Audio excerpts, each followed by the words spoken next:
Salut à toi, c'est Kevin, ton coach de step. J'espère que tu vas bien. Aujourd'hui, tu vas voir comment je me procure mes musiques pour mes cours de step et comment toi tu peux faire pareil toi aussi. C'est dur de trouver de la bonne musique pour des cours d'aérobic et de step et de cours collectifs tout court. Donc, il y a plusieurs méthodes, mais avant de commencer, bien sûr, je dois te parler de Step University, la première, avec cet accent c'est mieux, la première formation pour les coachs sportifs qui veulent devenir meilleurs en step.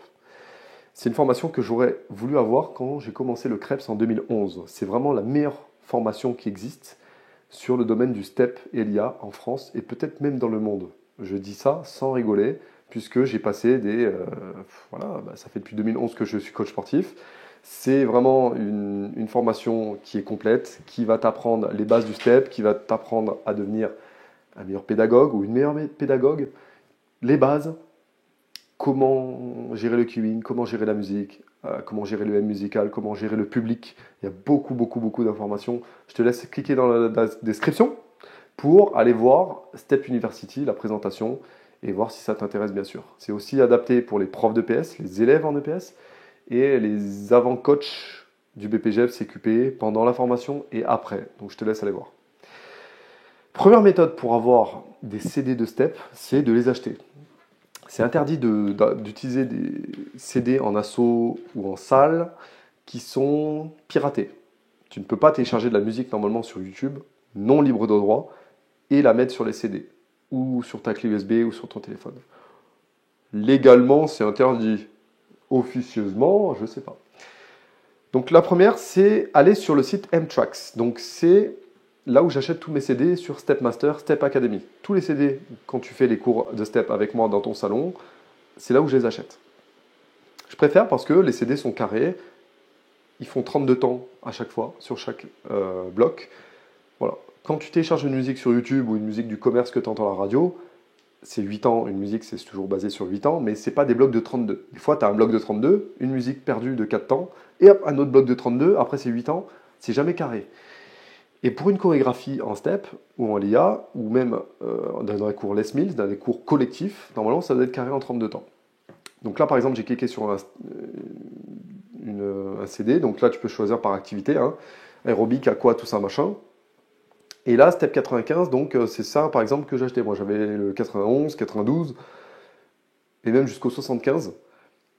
C'était il y a longtemps, et je les ai achetés ici. Donc ce qui est bien, c'est que hop, la première musique c'est en 128, la dernière c'est en 132, tu as des outros, et ça c'est cool. Parce que tu peux faire tes finals, tes finaux, tu as une musique de stretch, et tu as un deuxième CD. Donc c'est pas très cher, 22 euros, 21 euros, mais je crois que tu as encore moins cher si je vais dans Aerobic. Voilà, là, ici, tu as un maxi pack de 4 CD pour 32 balles. T'as rien à payer, t'as tout ça. Donc ça, tu peux les utiliser. Je te laisserai aller voir sur le site M-Tracks. C'est pas du tout un site affilié ou quoi, c'est juste que c'est vraiment le site que j'utilise depuis mes débuts de coach sportif. Donc ça, c'est cool. C'est génial ici. Ensuite, la deuxième méthode, c'est d'aller sur YouTube ou sur Spotify ou sur n'importe quelle banque de streaming et prendre des musiques libres de droit que tu peux utiliser toi-même pour tes cours. Alors, je ne sais pas si ce qui contrôle, je crois que c'est la CNIL. Non, attends, je dis des bêtises. Il y a un institut en France, forcément, qui contrôle, un peu comme Adopi ou pour les jeux vidéo, le cinéma et tout. Tu ne peux pas utiliser des CD pour des lieux publics si tu n'as pas payé une licence. Il y a un truc comme ça. Bon, personne ne le fait en pratique, mais voilà, les règles, c'est les règles. Moi, personnellement, je préfère acheter, comme ça c'est carré, c'est cool. Mais même, je crois même quand tu as un site internet et que tu veux mettre une musique, il faut payer une licence ou un truc. C'est super cher, c'est super hors de prix, mais je ne me rappelle plus. Bref, là, l'idée c'est d'aller chercher sur YouTube ou sur Spotify ou quoi, des musiques libres de droit. Là, j'ai tapé musique électro libre de droit. J'en ai une qui est pas mal. Bon, c'est pas une musique de step. Si tu veux trouver des musiques libres de droit, tu comptes toi-même les temps. Tu regardes si c'est carré. Tu choisis tes musiques. Donc c'est un peu de travail, mais au moins tu le sais. Voilà. Donc ça c'est une musique qui fait 2 minutes 15, donc c'est pas assez pour un cours complet. Ça peut être bien pour un final. Donc si tu trouves une musique pour un final, tu fais ça. Mais je préfère taper musique aérobique pour le step, par exemple. Et là, normalement, tu auras, voilà, celle-là par exemple. Et celle-là, tu sais très bien que Aerobic Step Session 2018, c'est carré, c'est 32 temps. Par contre, ça appartient à la chaîne Hard EDM Workouts. Et si tu utilises tes musiques pour tes cours, ça serait bien de lui dire, ou ça serait bien de rester secret, discret. Ok ? Si tu dois le mettre, ces CD sur tes cours en ligne ou sur un site internet, il faut que tu demandes à la personne, il y a des droits d'auteur, tu peux remettre sur YouTube, mais ça t'aura des démonétisations, ou alors il faudra remettre l'auteur dans ta description. Ok ? C'est un peu brouillon, c'est un peu chiant, mais bon, c'est comme ça, c'est les règles, malheureusement. Tu as une troisième solution, c'est d'aller sur un site en intelligence artificielle qui s'appelle suno.ai. C'est un très bon site. Et là, tu as une catégorie où tu peux créer une musique, ici. Donc c'est en anglais, bien sûr. Il faut que tu mettes la dernière version. Bon, tu prends la 4, par exemple. Ça change tout le temps, ça évolue tout le temps, l'intelligence artificielle. Là, je te fais la vidéo, on est en juin 2025. Mais s'il faut, tu vas regarder la vidéo en mai 2028. Et en fait, l'IA te fera des CD comme ça. S'il faut, cette vidéo, elle sera totalement obsolète pour l'IA. Mais bon, c'est pas grave. Donc là, tu dois écrire un prompt sur Suno. Donc, tu mets en anglais énergétique Latina musique, 130 BPM, no vocal, par exemple. Create for step lessons. Oui, je parle English comme une vache espagnole. Et là, il va te créer normalement une musique sympathique. Donc tu fais create, ça tu utilises des crédits comme tous les sites. Après tu peux payer si tu veux, mais normalement avec Suno gratuit, tu as pas mal de musique. Donc tu attends un petit peu que ça se crée. Ok, Suno a déjà commencé à créer les musiques, donc on va cliquer ici et on va écouter.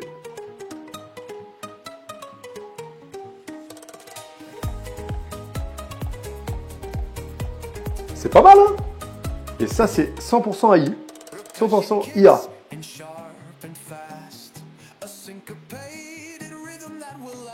Il t'a créé la personne qui chante et tout. Hein. Ok, super.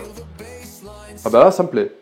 En vrai, ça me plaît. Cette musique est pas mal. Il m'en a créé une deuxième. Voyons si on va l'écouter. Bon, pas mal pour du step. Ok, super. Franchement, ça me plaît. Ça me plaît, je vais prendre les deux. Comment on télécharge?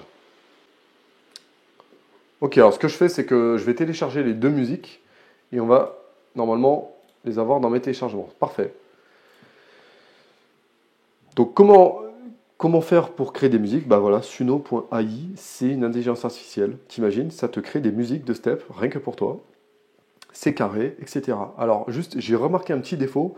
Tu lui as demandé 130 BPM, c'est pas sûr que ça soit 130 BPM, et pour ça j'utilise un outil qui s'appelle Mixmaster BPM Analyzer. Donc c'est pour savoir combien sont de BPM tes musiques. Donc là par exemple, je vais mettre mes deux musiques dans le truc, et là il va me calculer les BPM. On va voir s'il fait 130 BPM. Et oui, c'est bon, ils font 130 BPM, ça c'est cool. Tant mieux, je vais pouvoir les utiliser pour mes cours de step, tout simplement.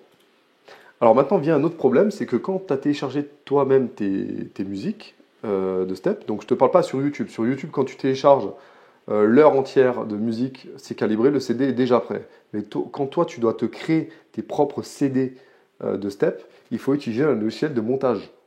Soit un logiciel comme CapCut ou un autre logiciel, je sais pas moi, Adobe, tout ça là, que tu as sur le marché.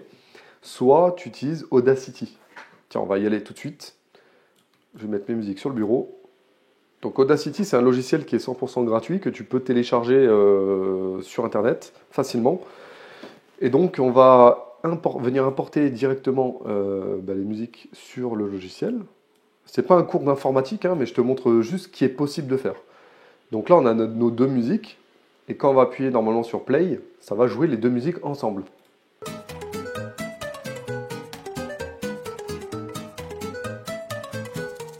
Ok, super. Donc là, ils sont l'une au-dessus de l'autre. Donc apparemment, c'est pas un cours de montage vidéo, hein, c'est vraiment voilà. Je te montre ce qui est possible de faire. pour qu'un CD soit possible, il faut que la première piste et la piste d'après bah, comment dire, se fondent mutuellement. Donc pendant qu'il y en a une où l'audio baisse, l'autre audio doit augmenter. Ok, pour qu'il y ait une transition qui soit fluide. Ok, et bon, je te laisserai le faire toi de ton côté, mais tu as juste à déplacer en fait ta musique ici et la mettre au bon endroit. Donc je ne sais pas exactement. Donc tu vois, ta musique, tu peux la mettre par exemple sur les derniers 8 ans ou les derniers 16 temps, tac, et après tu vas faire un fondu ici vers le bas, un fondu vers le haut. Donc là par exemple ici, on va faire un petit fondu. Donc il faut que ça soit vraiment, il faut que ça tombe vraiment sur le boom boom, hein. Si ça tombe pas sur le boom boom, bon c'est pas très grave, mais ça serait mieux, ça serait quand même mieux. Donc ici tu vas cliquer ici, je crois que c'est dans effet fondu, fondu en fermeture. Il faut sélectionner un audio. Donc ici, je vais faire ça. Effet fondu en fermeture. Voilà, donc là, ça fond en fermeture. Et là, on va faire un fondu en ouverture. Normalement, c'est en ouverture. Tac. Et donc, si je clique sur Play, et là, ça enchaîne avec la deuxième. Et voilà. C'est cool, hein? Et là, il faut le faire sur plusieurs pistes. Là, tu vas enchaîner tes pistes, tu vas en avoir une là, enfin bref, je te laisserai le faire. Ou sur n'importe quel logiciel de montage, tu pourras faire la même chose. Donc tu télécharges une vingtaine de musiques, tu les calibres à 130 BPM, parce qu'avec Audacity, tu peux gérer aussi le BPM. Tu passes d'un BPM de 130 à 135. En fait, tout dépend du nombre de BPM que tu veux pour les musiques. Ou alors tu les télécharges telles quelles, tu regardes grâce au logiciel Mixmaster, là, BPM Analyzer, ou alors sur Internet. Tu peux même voir sur Internet combien de BPM font tes musiques. Et après, ben voilà, tu les mets, et grâce à l'IA, ben, tu as un CD total. Alors, il y a des copyrights sur les musiques, donc il faudra peut-être payer le logiciel Suno là, sur Internet, mais sinon, ben, voilà, n'importe qui peut se faire des musiques et se créer un CD soi-même. Donc voilà, bon, c'était pas censé être un cours sur l'intelligence artificielle, c'était sur les musiques de step. Mais au moins tu sais comment faire, quelles sont les pistes, et pas les pistes audio, pour pouvoir se créer les propres musiques. Donc pour aller plus loin, pour être un bon prof de step, tu peux aller sur Step University dans la description. Je te remercie, mets-moi un like sur cette vidéo. J'ai beaucoup bossé là, attention là j'ai bossé. Et je te retrouve pour d'autres vidéos, cette fois sur le step.